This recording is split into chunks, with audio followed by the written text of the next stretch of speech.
Once upon a time in a small village, there lived two close friends, Mark and Peter.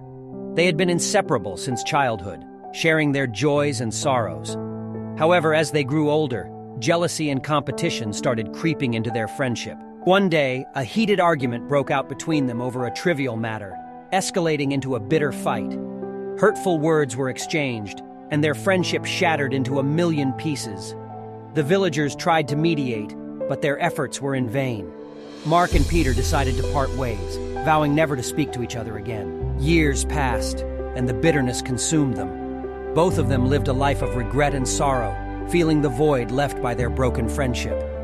One day, Mark heard about an elderly wise man who resided in a distant mountain. The wise man was known for his ability to resolve conflicts and mend broken relationships. Determined to find peace within himself, Mark embarked on a long journey to seek the wise man's counsel. After days of climbing treacherous terrain, Mark finally reached the mountaintop where the wise man resided. He poured out his heart, sharing the story of his broken friendship and the immense pain he carried within. The wise man listened attentively, nodding with empathy. After a moment of silence, he spoke gently.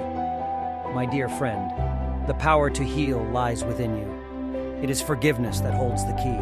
Mark was taken aback. "But how can I forgive him after all the pain he caused me?" he questioned. The wise man smiled and replied, "Forgiveness does not condone the wrong. It liberates the forgiver from the burden of resentment. It is the ultimate act of self-love and compassion. Only through forgiveness can you mend what was broken and rediscover the beauty of your friendship." Inspired by the wise man's words, Mark decided to set his bitterness aside and forgive Peter. He realized that holding on to grudges only hindered his own growth and happiness.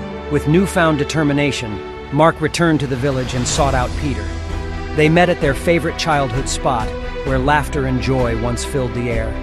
Tears welled up in their eyes as they embraced, allowing forgiveness to mend their broken bond. Word of their reconciliation spread throughout the village, and the story of forgiveness touched the hearts of many. People realized the transformative power of forgiveness and began mending their own broken relationships.